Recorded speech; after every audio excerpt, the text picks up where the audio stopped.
Olá, meu amigo, olá, minha amiga, paz do Senhor Jesus. Queridos, bora falar de Bíblia?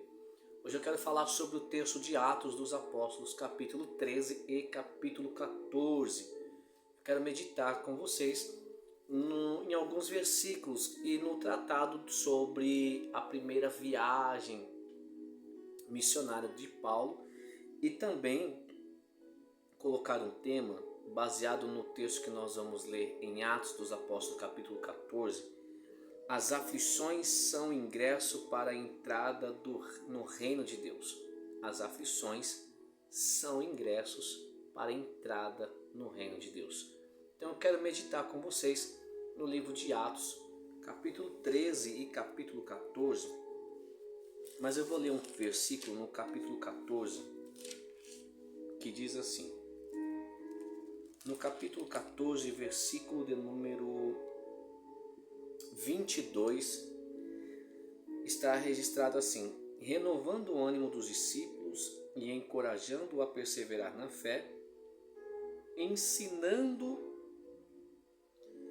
é necessário que em meio a muitas aflições ingressemos no reino de Deus. É necessário que em meio a muitas aflições ingressemos no reino de Deus. Bom, esse vai ser o texto base, mas nós vamos voltar no capítulo 13 para nós entendermos. Então você que ainda não é inscrito do nosso canal, se inscreva, comente, acione as notificações, compartilhe os nossos vídeos e eu tenho certeza que será muito importante para a sua vida. E quando você compartilha esse vídeo, outras pessoas podem ser alcançadas por esses estudos ou essas reflexões que vamos estar trazendo aqui no nosso canal, ok? Então hoje nós vamos falar de Atos dos Apóstolos, capítulo 13, capítulo 14, subordinado a um tema: as aflições da nossa vida são ingressos para a entrada do reino de Deus. Paulo disse isso. Então vamos lá. O livro de Atos dos Apóstolos foi escrito pelo Dr. Lucas, tá? Ele escreve o livro do Evangelho que tem o seu nome, o Evangelho de Jesus, segundo escreveu Lucas, e o livro de Atos dos Apóstolos também quem escreve é Lucas, tá? Logo você vai ver que nos primeiros versículos esse livro de Atos dos Apóstolos, tanto também como de Lucas, ele escreve direcionado ao seu amigo e amado Teófilo, ok? Então ele direciona esse livro ao seu amigo amado Teófilo. Por volta do ano 63 depois de Cristo é que esse doutor Lucas vai escrever e narrar essa história do crescimento da igreja, o desenvolvimento da igreja e o desenvolvimento também da religião, ok? Então quem registra o crescimento da igreja primitiva é o Dr. Lucas. Dentro disso, nós vamos ver que esse Dr. Lucas ele vai registrar também a descida do Espírito Santo, que foi logo após a festa da Páscoa, no dia do Pentecoste, a pregação de Pedro e milhares de pessoas se convertendo por intermédio da pregação que Pedro faz. Ele também vai registrar a conspiração de Saulo contra a igreja, tá? E também a morte de Estevão sendo apedrejado. Inclusive Saulo estava lá junto, estava lá perto, tá? Na hora que aconteceu, que apedrejaram Estevão, Paulo estava lá. Então vamos lá. Esse homem, Paulo, que era perseguidor da igreja cristã, ele foi escolhido por Deus para ser um portador do evangelho. Outrora ele perseguia a igreja de Cristo, outrora ele arrastava pessoas a prisões, ele prendia o povo de Deus, ele conspirava, ele achava que aquilo que ele estava fazendo era o correto. Prender, arrastar as pessoas é o que ele fazia. Ele perseguia o povo de Deus. Só que Deus estava contemplando e Deus tinha uma obra para realizar na vida deste homem por nome Paulo, que também tem o seu nome Saulo, porque ele tinha dupla cidadania, tá? A cidadania judaica e a cidadania romana. Esse homem que perseguia o povo de Deus, um dia, em mais uma das conspirações contra o povo de Deus, indo para Damasco, e Jesus se encontra com ele no meio do caminho, e você conhece a história. Ele vai dizer: Saulo, Saulo, por que me persegue? Então ele vai dizer quem é o Senhor, e Jesus vai dizer: eu sou Jesus a quem você persegue. Então ele perseguia a igreja de Cristo, mas na verdade ele estava perseguindo o próprio Senhor. Esse homem tinha um grande potencial, e Deus viu isso nele, porque Deus sabe de todas as coisas, Deus conhece tudo. Deus ele tem uma obra na vida dele para pregar o evangelho. Esse homem, ele após esse encontro com Jesus, ele se converte. 3 dias depois, Ananias ora por ele. As escamas que estão no olho dele caem porque ele estava cego. E ele vai ser cheio do Espírito Santo, e logo em seguida ele já sai anunciando o evangelho de Cristo. Ele enfrenta algumas oposições no início do seu ministério. E quando nós chegamos nesse capítulo 13, você vai ver que a igreja em Antioquia havia profetas, mestres. Dentro desses profetas e mestres, Paulo, já está convertido, já está pregando o evangelho. E nessa igreja em Antioquia tem Barnabé, Simeão, que era o nome dele, conhecido pelo seu segundo nome, Níger Lúcio de Cirene, Manaém, que era irmão de criação de Herodes, e o governador, e Saulo. O que acontece nesse cenário em Atos dos Apóstolos, capítulo 13? A Bíblia vai dizer que eles serviam ao Senhor, adorando e jejuando. Só que nesse momento, a Bíblia vai nos dizer que o Espírito Santo lhes ordenou que separassem Barnabé e Saulo para uma missão, porque o Senhor já tinha chamado eles para uma missão. Deus já tinha uma obra para realizar na vida deles, e o chamado de Paulo e Barnabé era um chamado missionário. Então o Espírito Santo brada lá nesse encontro, diz para separar Barnabé e Paulo, porque eles iam para uma missão. O que a igreja vai fazer quando ouve a voz do Espírito Santo? A Bíblia vai dizer que eles jejuaram e oraram, e depois impuseram as mãos sobre Barnabé e sobre Paulo e enviaram para a obra missionária. Eles foram separados, eles foram enviados para a obra missionária, porque o Espírito Santo bradou naquele encontro e disse: olha, separem Barnabé e separem Saulo para a missão a qual tenho chamado. Após isso, dirigidos pelo Espírito Santo, desceram a Seleucia e dali navegaram para Cipre, e chegando em Salamina, proclamaram a palavra de Deus nas sinagogas judaicas. João Marcos o seguia para auxiliá-lo. Então olha que interessante. Guiados pelo Espírito Santo, eles navegaram até Seleucia, depois navegaram para Cipre até chegar em Salamina. Ali eles desembarcam e vão para a sinagoga judaica e vão proclamar o Evangelho de Cristo. E eles proclamam com autoridade, porque estão cheios do Espírito Santo, estão sendo direcionados pelo Espírito Santo. Eles não foram lá por livre e espontânea vontade, ou porque eles decidiram ir lá naquele dia. Não, hoje eu acordei e eu vou para tal lugar e eu quero fazer a obra. Não, eles foram movidos pelo Espírito Santo. Então aqui nós precisamos fazer pensar um pouco.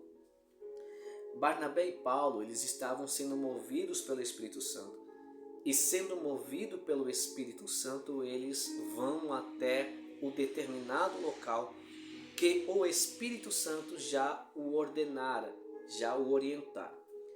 Quando eles chegam lá, eles desembarcam em Salamina, eles vão para a sinagoga. E dentro da sinagoga eles vão proclamar a palavra de Deus. João Marcos estava acompanhando eles e auxiliava eles na obra missionária. Bom, nós precisamos abrir um parênteses aqui para pensar um pouco. Eles foram separados, eles são apóstolos, eles vão fazer a obra missionária, porém eles não estão sendo movidos pelas suas próprias vontades, eles estão sendo movidos pelo Espírito Santo, e o Espírito Santo que está orientando eles a irem para determinado local, ok? Então, qual é a lição que nós podemos já extrair aqui?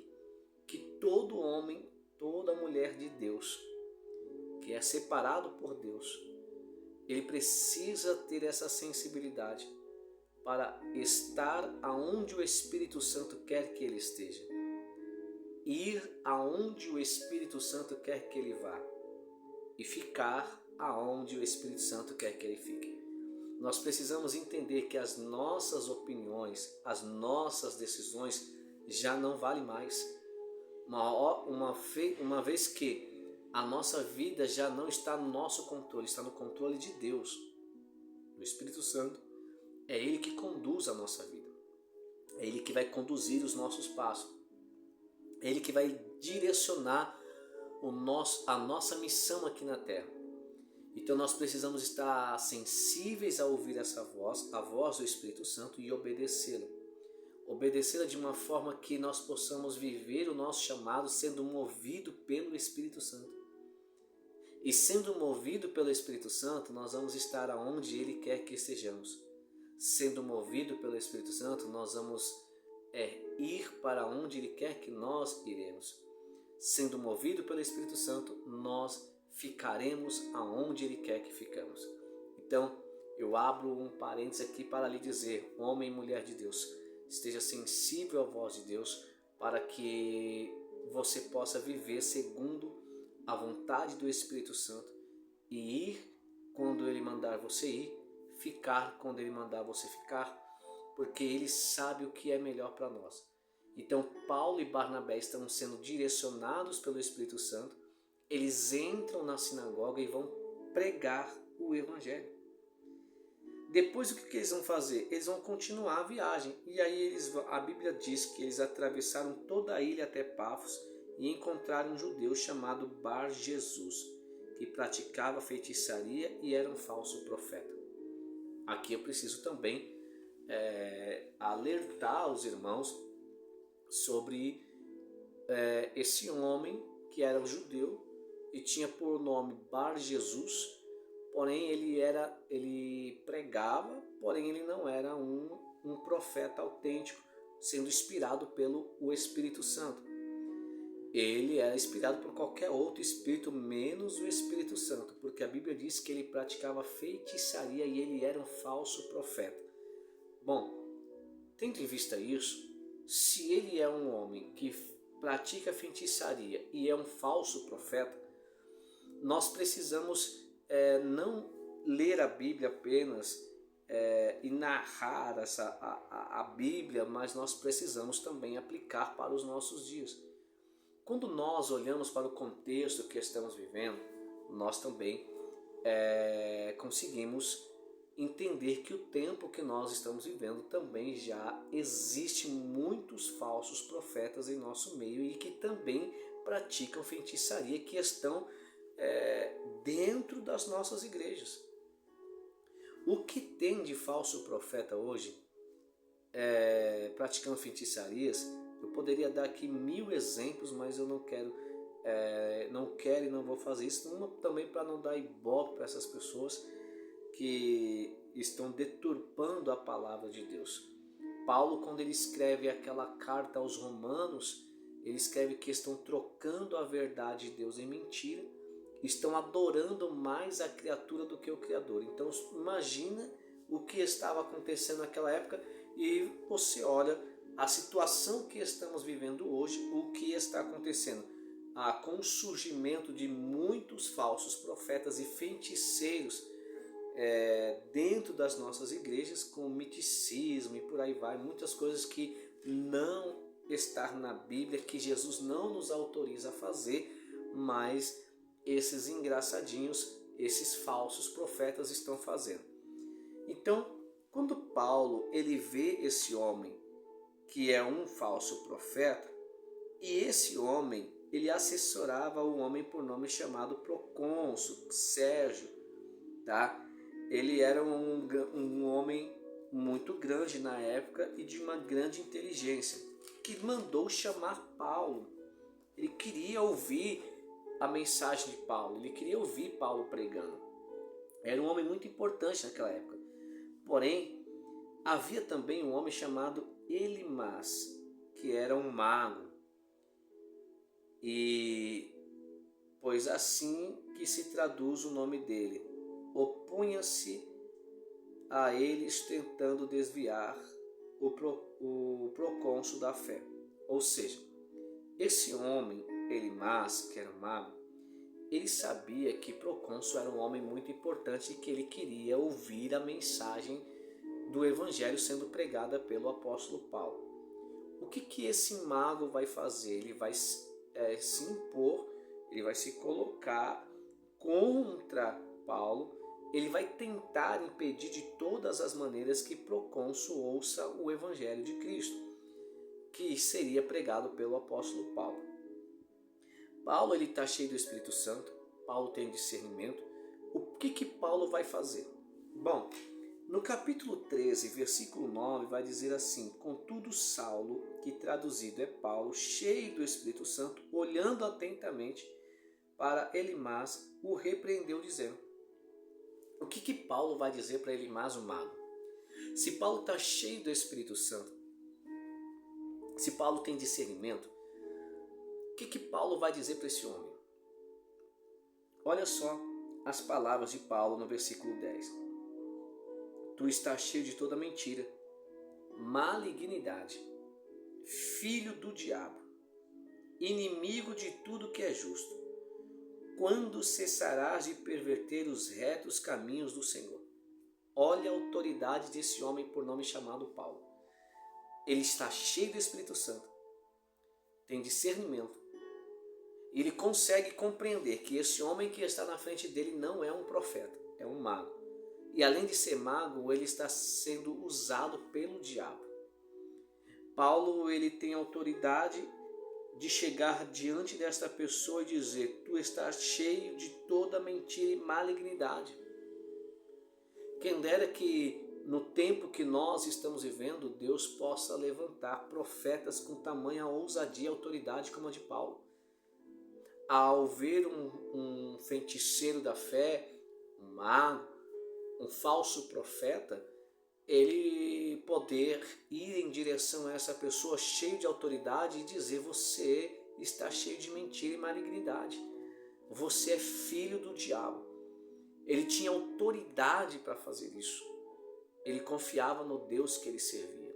Ele sabia o porquê que Deus o tirou da onde ele estava, o que ele vivia para viver o evangelho. E vivendo este evangelho, ele quer viver intensamente. E vivendo intensamente, ele não tem medo do que o homem possa fazer, porque ele está debaixo de uma palavra, de uma promessa, e ele sabe quem é o Senhor que o chamou para uma grande obra. Ele sabe qual é a missão dele na terra. O problema é que tem muitos homens e mulheres de Deus que pregam o evangelho, que estão nas igrejas, mas não sabem a sua verdadeira missão. Tem medo de anunciar o evangelho, tem medo de pregar a verdade. Então nós precisamos de um despertamento. A igreja de Cristo, o povo de Cristo, o povo que chama pelo nome do Senhor Jesus, precisa de um despertamento para pregar a palavra do Senhor com autoridade, com ousadia. Então nós precisamos entender: há um falso profeta, há um mago, há um feiticeiro. Paulo, cheio de autoridade, vai dizer: você é e está cheio de mentira, cheio de malignidade. E outra, você é filho do diabo. Até quando vai perverter a fé do povo? Olha lá: quando cessarás de perverter os retos os retos e caminhos do Senhor. Porque Procônsul queria ouvir a palavra de Deus e esse homem, Elimas, não queria deixar. Quantas pessoas dentro dos ministérios não pregam a palavra verdadeira, escondem o que de fato de verdade a palavra está dizendo, porque não querem que você tenha acesso à verdade. Porque quando você não tem acesso à verdade, você será muito fácil ser usada e será usada como uma massa de manobra. É a mesma coisa na época da igreja do século XVI, na época da Reforma. Os papas, eles impediam de o povo ter acesso ao conhecimento das Sagradas Escrituras, porque sabia que se eles tivessem conhecimento das Sagradas Escrituras, eles não seriam mais manipulados. Eles não comprariam mais indulgências e nem as simonias que eles vendiam, que eram utensílios que eles falavam que eram utensílios da época dos apóstolos, da época de Jesus, e vendiam num preço absurdo para a construção da nova Basílica de São Pedro. Eles vendiam as indulgências para a salvação da alma, para você livrar a alma de um ente seu que morreu do purgatório, você pagaria uma indulgência e a alma daquela pessoa sairia do purgatório e ia para o céu. Então, o tempo que nós estamos vivendo não está diferente.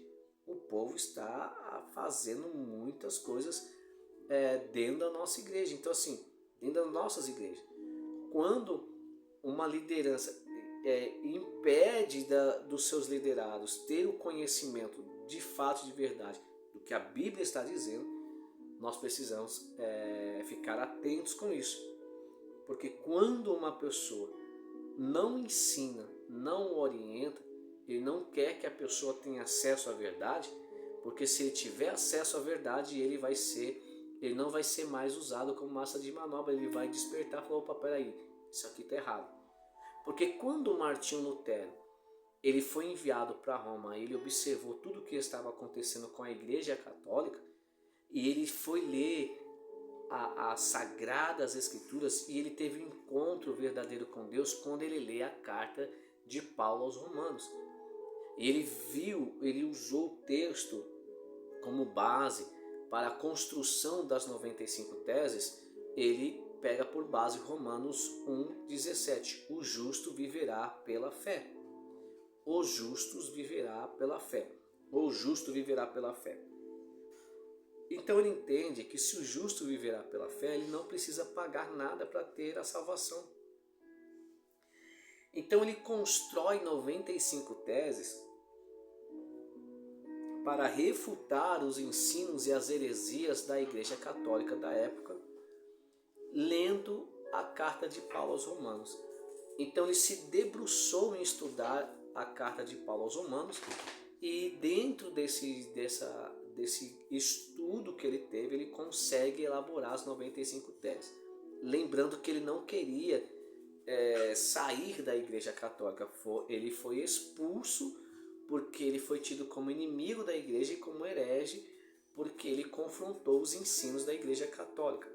Aí eu vejo Paulo aqui vendo um mago, vendo um falso profeta, e Paulo ele poderia ter passado batido e poderia não ter repreendido e nem confrontado nenhum nem outro, mas ele confrontou os dois.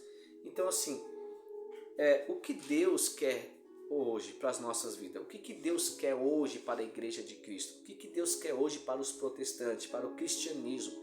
Homens de fé e de coragem, que entendam qual é o seu chamado, entendam qual é o valor real do que o Senhor Jesus fez por você, até você chegar onde você está.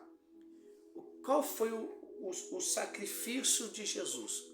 Derramar o seu sangue por amor de todo aquele que nele crê. Quando o Senhor chama alguém, o Senhor chama e responsabiliza. Então, ele capacita, ele se responsabiliza. Agora vamos lá. por que que não, em muitas vezes, nós não queremos pregar a verdade? Por que que muitas vezes nós sabemos que a pessoa está no erro e não conseguimos repreendê-lo? Não conseguimos dizer, olha, você é um falso, você está cheio de mentira, você precisa se converter. Ou dizer, você é filho do diabo. Se nós hoje, em alguma ministração, ou em algum aconselhamento pastoral, algum gabinete, falar que a pessoa é filho do diabo, você recebe um processo. Mas Paulo naquela época disse, você é filho do diabo. Você está cheio de mentira e está pervertendo os retos caminhos do Senhor. Aí no versículo 11 ele vai dizer assim, do capítulo 13, para que saibais que a mão do Senhor é contra ti e ficarás cego a partir de agora. E esse homem mago, que queria impedir de procônsul ouvir a mensagem do Senhor pela vida de Paulo, ele ficou cego. E sabe o que aconteceu? No versículo 12, procônsul, observando o que havia acontecido, creu profundamente, impressionado com a doutrina do Senhor. Então, vai acontecer em muitas ocasiões pessoas que vão querer também impedir de você ouvir de fato e de verdade a palavra de Deus, como de fato e de verdade ela é. Então vai acontecer N situações para você não ir até a casa de Deus para ouvir a mensagem do Senhor. Vai acontecer diversas coisas, mas seja firme, seja perseverante. Não desista e não abra mão de ouvir a mensagem de Deus. Porque a Bíblia diz que a fé vem pelo ouvir e ouvir a palavra de Deus. Então quando você ouve, você está acrescentando a sua fé. Então quando um cidadão, um homem ou uma mulher, ouve a palavra de Deus tem poder. E ela entra onde o homem não pode entrar. Ela tem poder para entrar entre a medula, as juntas, a alma e o espírito. A palavra tem poder para transformar vidas. Paulo ele foi alcançado por Jesus e agora está cheio do Espírito Santo e tem discernimento e mais, ele tem autoridade e coragem para fazer aquilo que o Senhor o chamou de fazer, que era confrontar os falsos ensinos, era confrontar os falsos mestres, os falsos apóstolos, os falsos profetas. Só que hoje parece que o povo gosta de andar com os falsos, porque parece que estamos vivendo num tempo que o certo é o errado e o errado é o certo. E Paulo, na carta aos Romanos, diz: estão trocando a verdade de Deus em mentira. Aqui no versículo de número 13 vai dizer que eles vão para Pafos. Paulo e seus companheiros navegaram para Perge, que fica na Panfilha, e então João Marcos os deixou, e ali regressou a Jerusalém.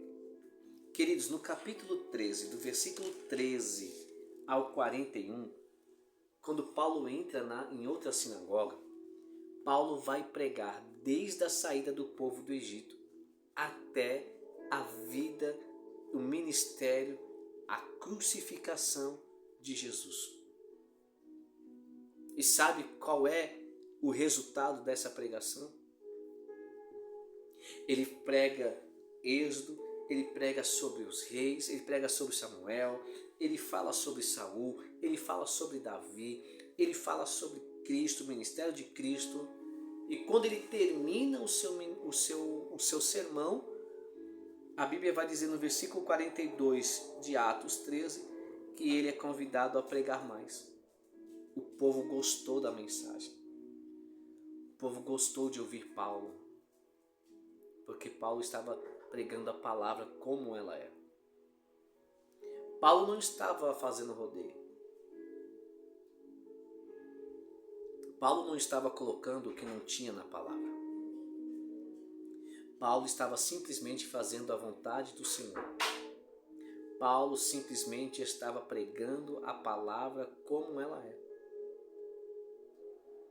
No capítulo 13, versículo 42, e quando Paulo e Barnabé estavam saindo da sinagoga, o povo convidou a ensinar mais a respeito dos assuntos do sábado, no sábado seguinte. A respeito desse assunto, no sábado seguinte. Ou seja, eles queriam saber mais acerca de Cristo. E aí, depois que a congregação foi despedida, muitos dos judeus e dos gentios devotos convertidos ao judaísmo seguiram Paulo e Barnabé. Esses conversaram com eles, recomendando-lhes que seguissem perseverando na graça de Deus. Só que hoje algumas pessoas não ensinam mais que precisamos perseverar na graça de Deus, perseverar nas promessas.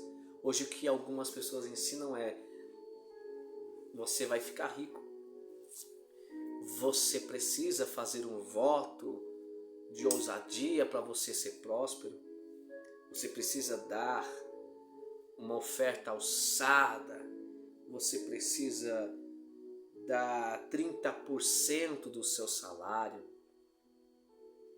Paulo ele ensina o povo a perseverar na graça de Deus. Em contrapartida, hoje em alguns lugares, as pessoas, ao invés de dizer que você precisa perseverar em Deus, algumas pessoas dizem que Ele tem poder para mudar a tua história. Alguns homens se acham Deus hoje na terra. Aceitam a glória para si, quando a Bíblia diz que Deus não divide a sua glória para ninguém e com ninguém.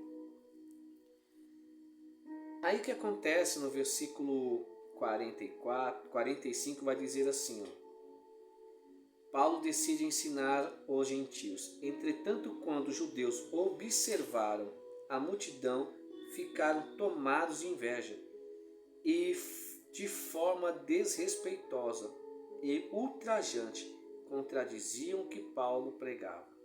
Aqui eu quero também chamar a sua atenção. Paulo está pregando a palavra de Deus com autoridade. Algumas pessoas, boa parte das pessoas, querem ouvir mais, querem que Paulo pregue mais, querem que Paulo ensine mais. Só que sempre no meio de uma multidão vai ter aqueles que querem ouvir e aqueles que não vão querer mais ouvir. Aí nós precisamos compreender de que lado nós estamos. Daqueles que querem ouvir ou daqueles que não suportam mais ouvir a palavra de Deus. Porque o fato é, e a realidade, é que hoje muitas pessoas não querem mais ouvir a palavra de Deus. Muitas pessoas, deixa eu arrumar aqui. Muitas pessoas não querem mais ouvir a palavra de Deus. Não tem mais paciência para ouvir a palavra de Deus.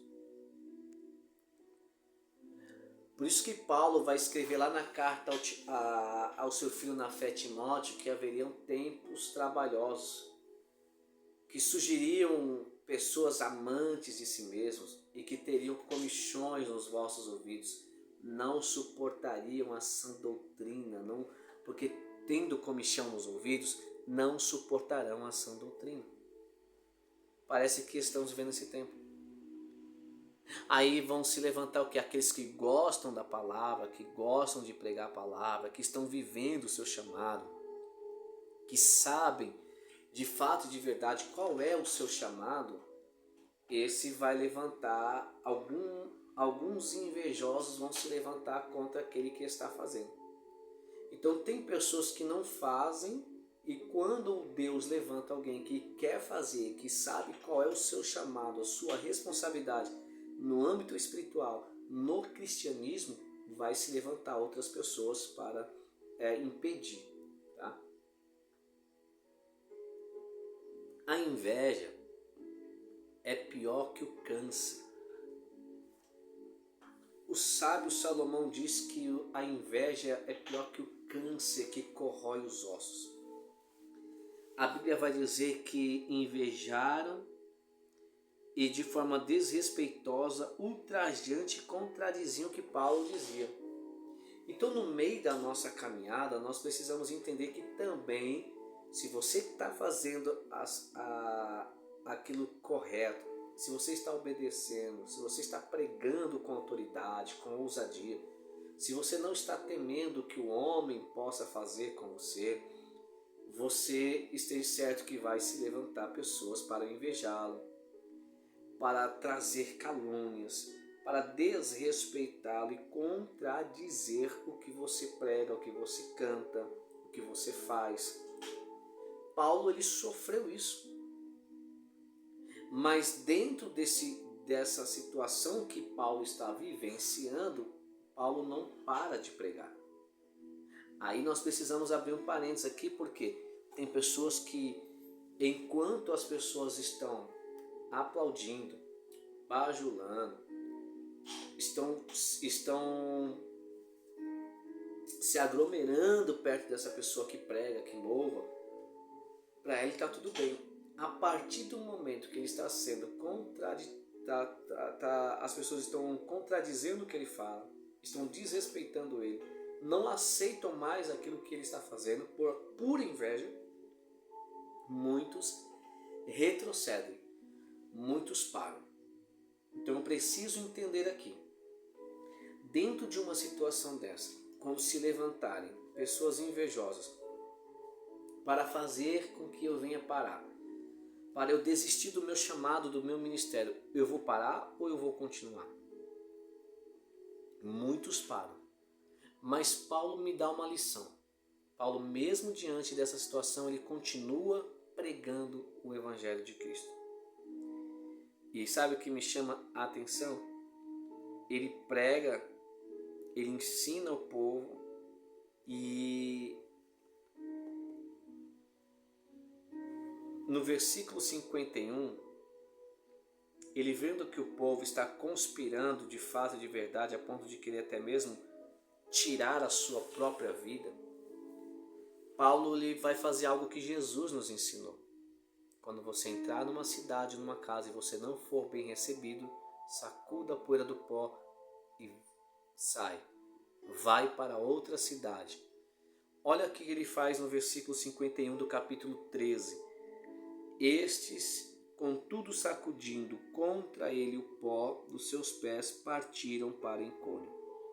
Os discípulos, no entanto, viviam plenos de alegria e do Espírito Santo. Aí no capítulo 14, no versículo 1, Paulo chega em Icônio com Barnabé. E o que eles vão fazer? Eles entram numa sinagoga e ali eles vão pregar para uma numerosa multidão de judeus e gentios que veio a crer na palavra que foi pregada por Paulo. Há uma grande multidão. Só que dentro dessa grande multidão você também precisa entender que vai surgir os invejosos de plantão para paralisar o seu chamado, para tentar te calar. Agora você precisa ficar atento, porque vai se levantar situações para paralisar, fazer você desanimar, parar de cantar, parar de pregar, parar de exercer o seu ministério. Você não pode parar. Você precisa fazer que nem Paulo. Esqueço-me das coisas que para trás me ficam. Prossigo para as que estão adiante rumo ao meu alvo, que é o prêmio da soberania de Deus. Então, mesmo ele passando por diversas situações difíceis ministerialmente falando, ele não para. Ele continua pregando a palavra de Deus. Então, quais são as dificuldades que você tem enfrentado? Você é daquele que enfrenta uma dificuldade e desiste? Ou você é daquele que enfrenta uma dificuldade e vê como uma oportunidade para o teu crescimento? Então, eu estou enfrentando uma dificuldade. Eu tenho duas opções. Ou eu paro, ou eu pego essa situação e uso como combustível para mim avançar e alcançar a minha promessa, ou eu desisto. Eu tenho duas opções. Dentro das oposições, das invejas ou das crises, dificuldades ministeriais, dificuldade conjugal, dificuldade profissional, financeira, o que fazer? Eu paro ou eu continuo? Paulo disse: esqueço-me das coisas que para trás me ficam e prossigo para as que estão adiante, rumo ao meu alvo, que é o prêmio da soberania de Deus. Então, em outras palavras, conjecturando eu, Paulo estava dizendo: eu esqueço das pedradas, eu esqueço das invejas, eu esqueço das oposições, das crises, esqueço dos naufrágios, esqueço de tudo isso, das prisões, porque eu sei aonde eu quero chegar. Ele sabia qual era o alvo dele. O alvo dele era o reino. Por isso que nós lemos no capítulo 14 que ele fala sobre o ingresso do reino de Deus. Então vamos lá. Capítulo 14 ele prega, no versículo 1, ele prega na sinagoga para muitos judeus e gentios. No versículo 12, mas os judeus que preferiram continuar descrente instigaram os gentios e lhes irritaram os ânimos contra os irmãos. Aí começa uma divisão no meio do povo. Então isso não tem como, isso vai acontecer em qualquer lugar, sendo uma empresa, sendo numa igreja, até mesmo na família, sempre tem divisão, sempre acontece alguma coisa. Paulo e Barnabé passaram muito tempo ali pregando corajosamente acerca do Senhor, que confirmava a palavra da sua graça, concedendo que por meio das mãos dele fossem realizados sinais miraculosos e prodígios. E dentro desse versículo, capítulo 14, versículo 3, eu quero que você guarde essa palavra. Logo na parte A, Paulo e Barnabé passaram muito tempo ali pregando corajosamente. Corajosamente. Olha que Paulo e Barnabé estão fazendo, pregando com coragem, porque eles sabem que estão em território hostil. Os judeus estão inflamando a multidão contra eles, mas eles continuam pregando, mesmo sabendo que qualquer momento eles podem ser presos ou morrer. Eles estão pregando a palavra de Deus. O problema é que hoje, em alguns auditórios, por motivo de algumas pessoas fazerem cara feia, ou até mesmo alguns por serem empresários, por dar bons dízimos, alguns pregadores têm medo de pregar a palavra como ela deve ser pregada, corajosamente, com medo de perder dizimistas, com medo de perder membros, com medo de perder obreiros, pregam somente aquilo que o povo quer ouvir e não o que Deus quer realmente falar. Eu vi algum tempo atrás um pastor dizendo sobre isso, que tem medo, um certo receio de pregar algumas coisas porque está vivendo num tempo que as pessoas por qualquer coisa estão saindo da igreja.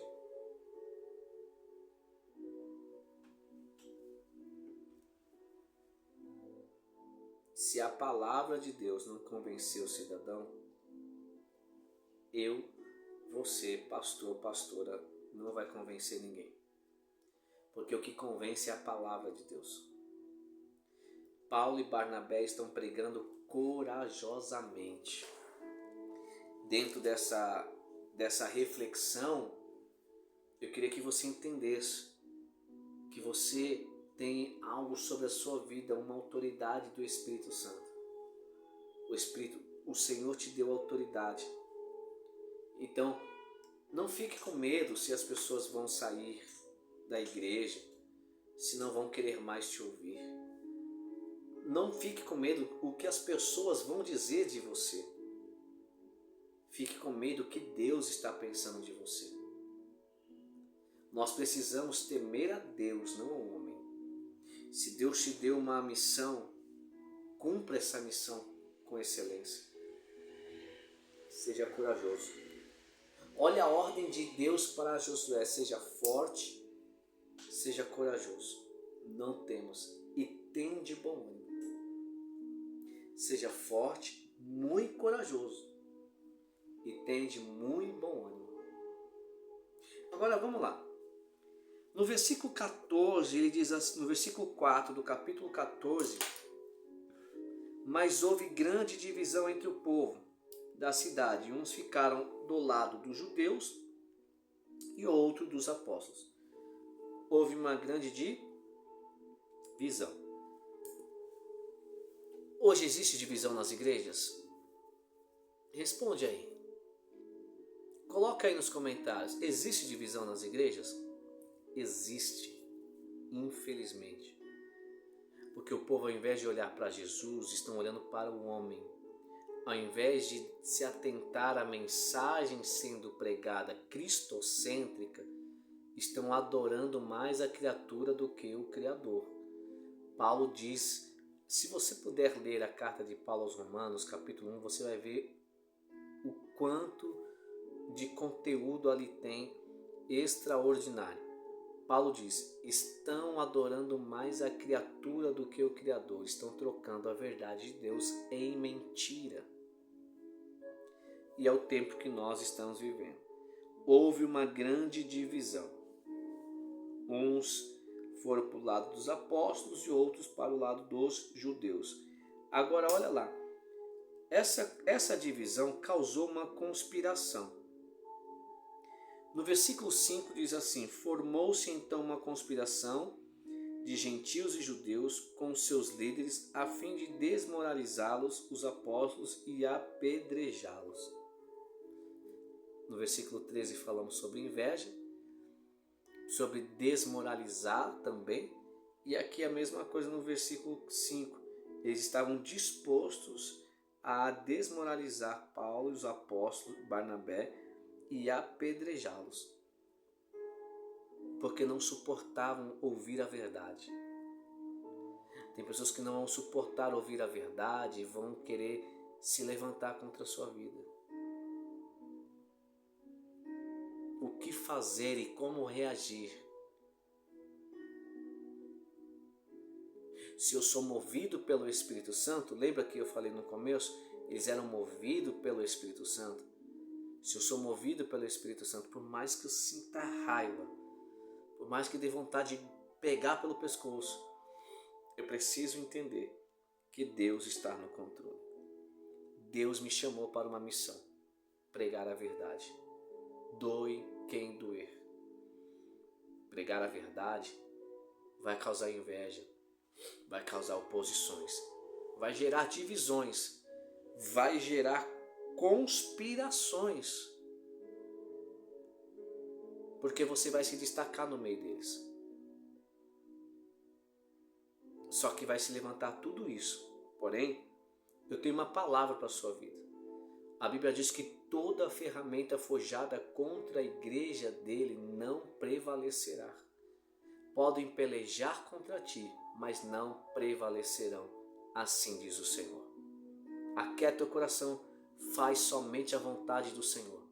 Fale o que Ele mandar falar, vá aonde Ele quer que você vá, fique aonde Ele quer que você fique, obedeça, porque Deus se responsabilizará pela sua vida em nome de Jesus. No versículo 6, eles então entendem essa conspiração, eles chegam a esse conhecimento e a Bíblia vai dizer que Paulo e Barnabé fogem para Derbe e Listra.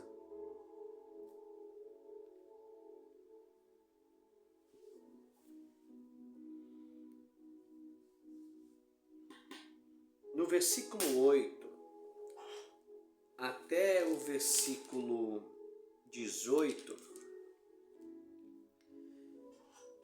Paulo em Listra, ele vê um homem aleijado, paralítico. E olha que interessante, eles fugiram de Icônio, foram para Listra e Derbe, chegando lá vê um aleijado que precisa de um milagre.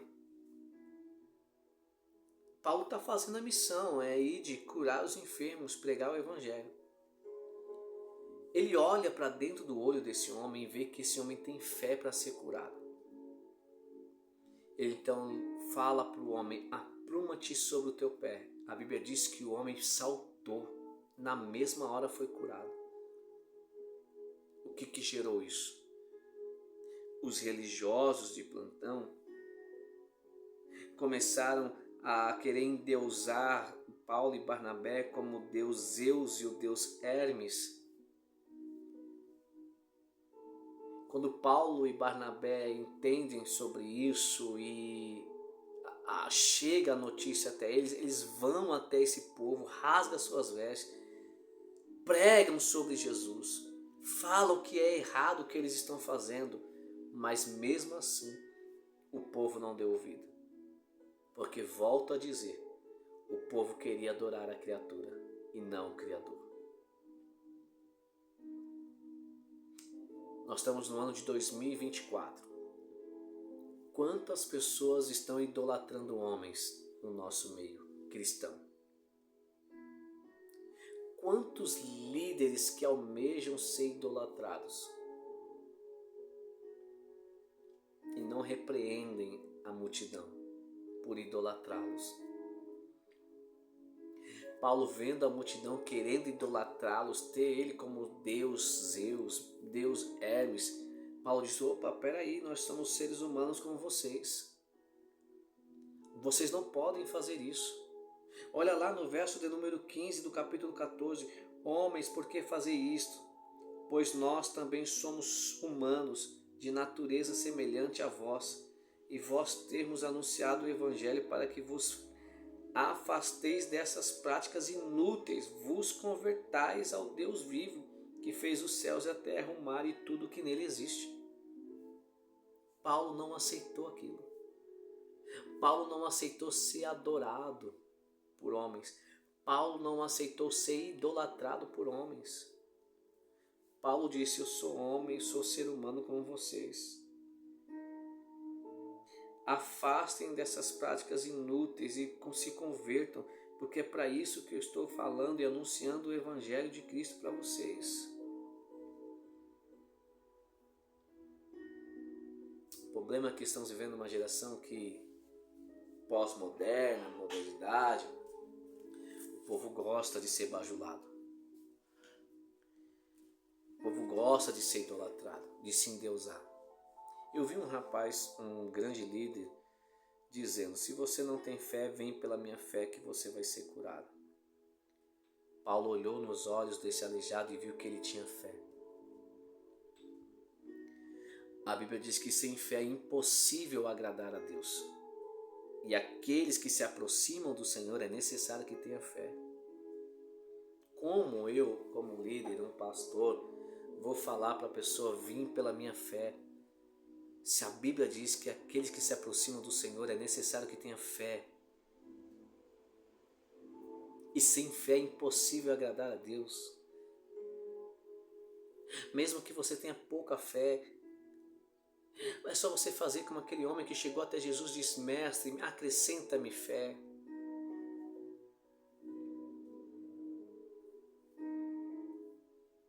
E eu caminho para a conclusão desse capítulo 14.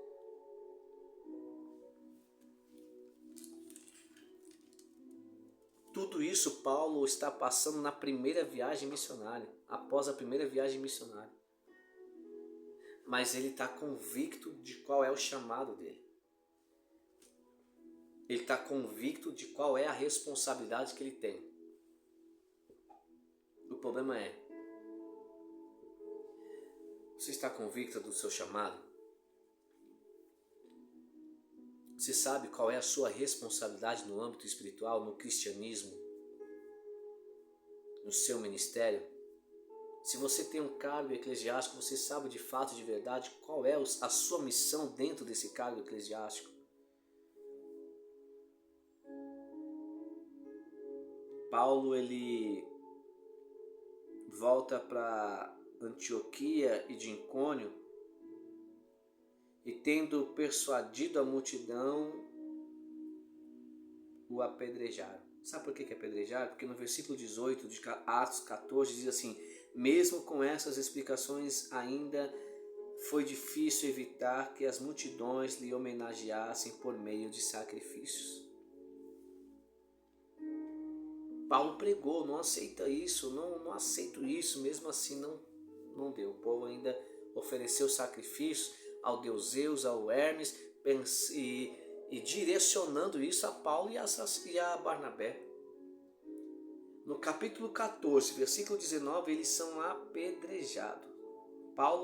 Apedrejaram Paulo, arrastaram para fora da cidade, supondo que estivesse morto.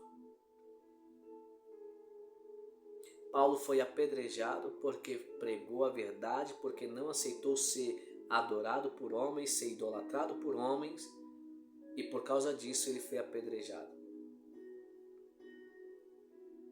Lembra de João? Quando ele denuncia o caso de traição, ele perdeu a cabeça, mas ele falou a verdade. Paulo está sendo apedrejado, está tido como morto. Não bastando ser apedrejado, ele vai ser arrastado para fora da cidade. Só que lá os discípulos se aproximam dele. E quando os discípulos se aproximam dele, Paulo se levanta. E no dia seguinte, Paulo e Barnabé vão para Derbe. Acredito que Paulo todo machucado, mas ele sabia qual era o propósito da vida dele. Ele sabia qual era a missão e a responsabilidade que ele tinha. Eu não posso parar. Eu estou machucado, eu estou ferido, eu tomei algumas pedradas, desmaiei, mas o meu chamado, a minha missão é maior do que qualquer obstáculo que está sobre a minha vida. A sua missão é maior que qualquer dificuldade que venha sobre a sua vida. A sua missão é maior que essas pedradas que você está levando. A sua missão é maior do que essas oposições e conspirações que se levantam contra a sua vida. A sua missão é maior do que qualquer inveja que possa vir contra a sua vida, porque maior é o que está contigo, maior é aquele que te chamou, maior é aquele que derramou o teu sangue na cruz do Calvário por você. Então não desista, continue. E aí eu concluo no versículo de número 21 e 22. E havendo pregado as boas novas naquela cidade, e feito muitos discípulos, voltaram para Listra, Icônio e Antioquia, e renovando o ânimo dos discípulos, e os encorajando. Como que ele vai renovar o ânimo dos discípulos? Ele vai encorajar eles a perseverar na fé. Olha que interessante. Volto a falar de fé. Ele vai encorajar os discípulos a perseverar na fé. Não vai dizer assim, olha, perseverem na minha fé. Perseverem na fé, ensinando. E é necessário que por muitas aflições ingressemos no reino de Deus. É necessário que por muitas, não é poucas, muitas aflições ingressemos no reino de Deus. Por isso que eu dei um tema nesse assunto de hoje, nessa reflexão. As aflições são os ingressos para a entrada no reino de Deus. É necessário que por muitas aflições ingressemos no reino de Deus. E eu concluo louvando a Deus pela sua vida e dizendo: as aflições, as dificuldades, as conspirações, as oposições, as turbulências da vida, as crises não são para nos parar, mas são para fazer com que nós venhamos conquistar o reino de Deus. Que Deus te abençoe de uma forma poderosa em nome de Jesus. Até mais. Não se esqueça de se inscrever, compartilhar, deixar o seu comentário e acionar as notificações. Que Deus te abençoe. Em breve vamos meditar em mais 2 capítulos da palavra do Senhor. Deus abençoe.